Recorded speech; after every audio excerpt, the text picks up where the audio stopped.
Okay, so in this episode, I mostly want to focus on war and economy because nowadays there's a lot of news going on about wars. Obviously, in Afghanistan, Biden's trying to take our troops out, which I mean, we basically, well, I guess the US basically wasted 20 years there not doing anything useful. So I guess the only reasonable argument for the whole Afghanistan thing is, we shouldn't really have had put in troops in the first place. And if you put it in, at least, do something useful, because now a lot of American soldiers have just died for no reason, and a ton of money has been spent there for no reason. And so the only really good argument is, we shouldn't have had done anything in the first place. Now, I think the exception would be for the U.S. The whole war movement is, if the U.S. thinks there's going to be a nation that will try in the future to overtake America. Now, of course, the Taliban, that's not a valid suggestion at all. So that's kind of a pointless suggestion. So these guys aren't trying to take over America, but I want to focus more on kind of the effects.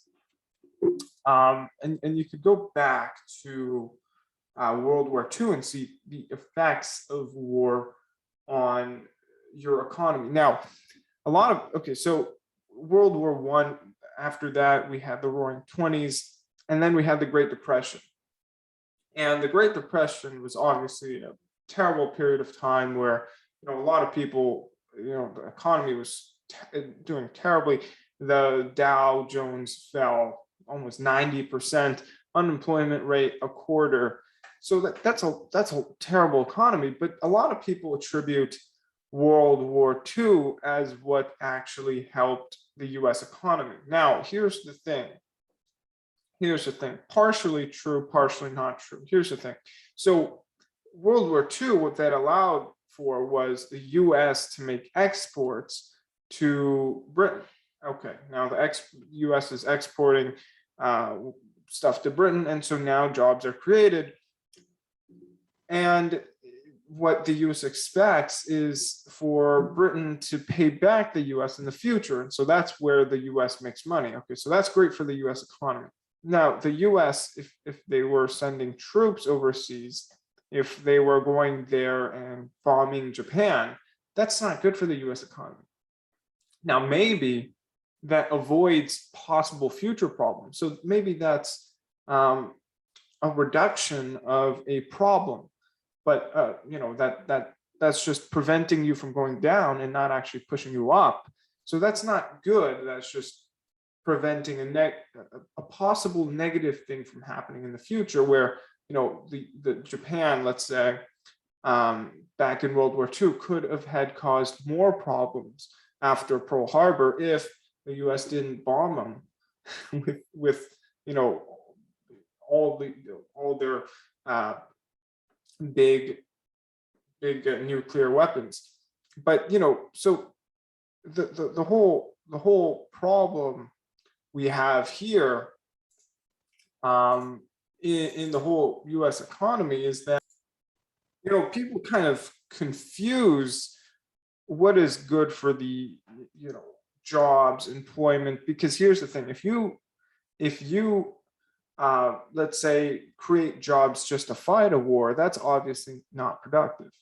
And the reason is because, well, you're just wasting resources on war. And there's an opportunity cost to that, because all the resources you spend on war, whether it's human resources, capital resources, natural resources, whatever resources you want to come up with that you spend on war, you could have spent that on something else, right? So, for example, you spend, let's say, human labor on war.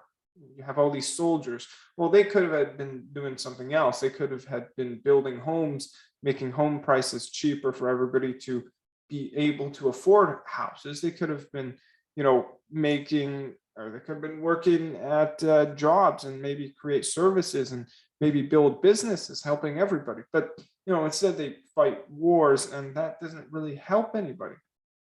Now, again, a big part of U.S.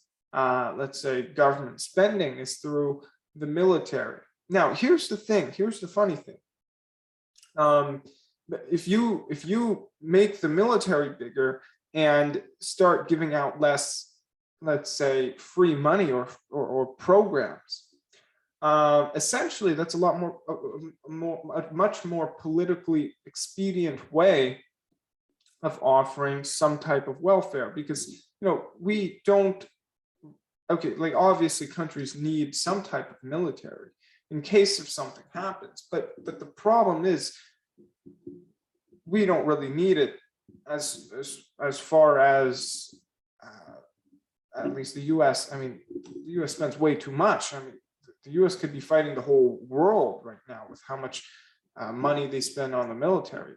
They go much further than anybody behind them. So the point is, the US can obviously cut its military size, but I think the military is a more politically expedient way as well of kind of creating jobs, creating, this fiscally, but this fiscal stimulus that is kind of a government job offering that is more politically expedient, because you don't want to give people free checks. You might as well enroll them in the military. Even though they don't really do anything, they might do something in the future. Most soldiers don't really do anything useful, but they might do something in the future. So that's kind of the what you get from all of this fiscal spending, and the more politically expedient way and the more efficient way of offering, all these fiscal benefits to individuals. But so in an economy where war is present, the economy will benefit if it is an economy that exports to a country that is fighting a war. The economies that fight a war never do well. Whether it's a war against other countries, whether it's a civil war, whether it's just a fight, Cold War, those are not the economies that benefit. The economies that benefit are those who export to the economies that are fighting wars.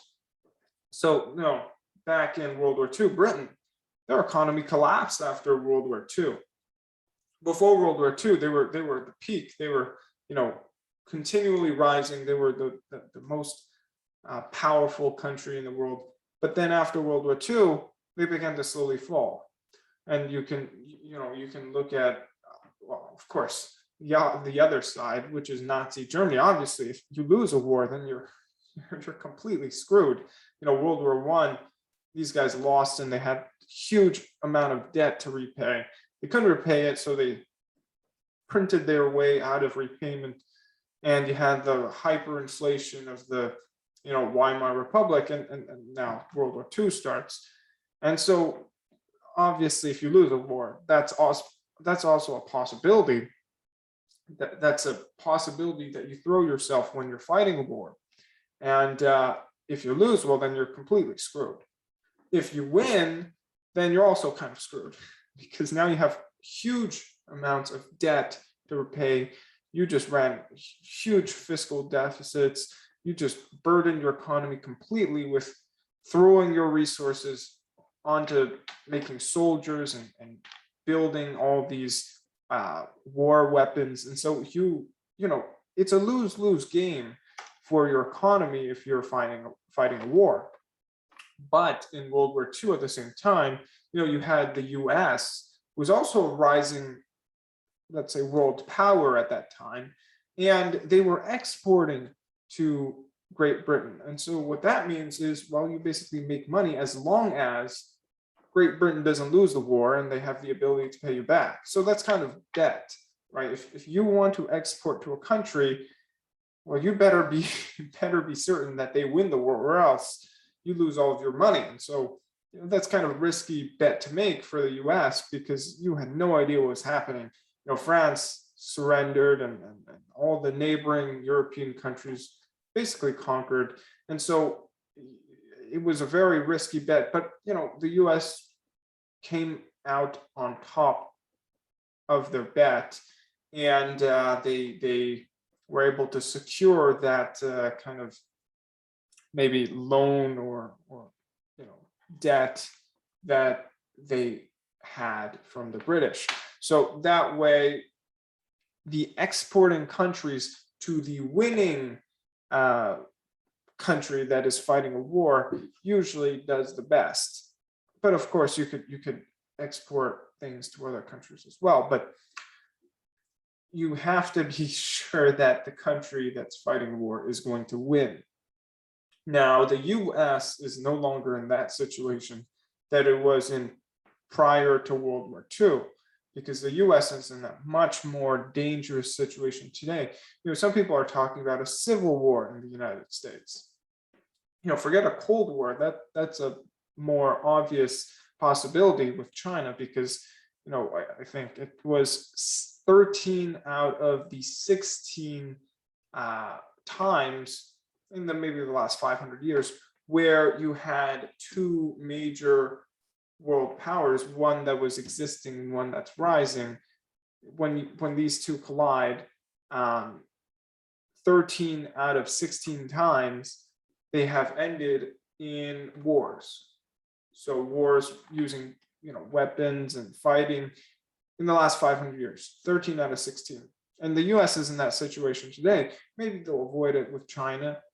China historically hasn't been a very violent country. They at least they haven't sought out to seek any other land, at least compared to, let's say, some of the European countries that go abroad and conquer more pieces of land. But I mean, who knows? Who knows? It's a new situation that we're in, and so being careful and kind of being prepared is always a good bet. And also, again, I want to go on to Civil War, because a lot of people talk more about a Cold War, but not many people talk about a Civil War, and I think that's a possibility that the U.S. faces. Now, how likely is it? I don't think it's too likely, but I think today it's more likely than it has been in a very long time for the U.S. to have a civil war, or some variant of a civil war. And the reason is because civil wars usually encompass a few things. Okay, so first of all, usually in a civil war, you have major political and value differences between two sides of a country.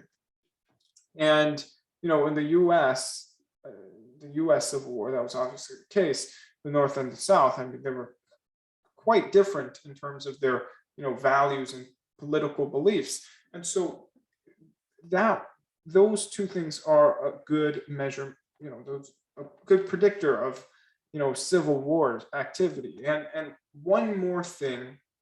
two more things. One is a large, let's say, a large wealth gap. That's also a good predictor of some type of civil war, because a large wealth gap. Well, you look at the Russian Revolution, you look at what happened in China. A lot of these were because of the wealth gaps. The poor wanted to take over, and the rich had too much money, and so that is a very big cause of many civil wars, because when you have two sides, one keeps on getting richer, the other gets poorer, they kind of get mad at each other. They gain a little bit of tensions, and sometimes that doesn't end up very well. And other times, when you have huge wealth gaps, like you did in the 1920s, you had the Great Depression that basically killed off the wealth gap. Not really, but it cut off a good piece of the wealth gap. And after that, it was a kind of a peaceful transfer of wealth from the rich to the poor. You had a lot of tax hikes and all of this. Now, in the 1950s, the tax rate was apparently 90%. Now, I don't think, I believe there were so many loopholes and so many of these little tax avoidance strategies that nobody really paid 90% taxes, because it just doesn't seem like anybody would work, even if you put it in theory, if you had to pay 90% in taxes. So, and look, government revenue didn't change really a bit in the 1950s when taxes went to 90%.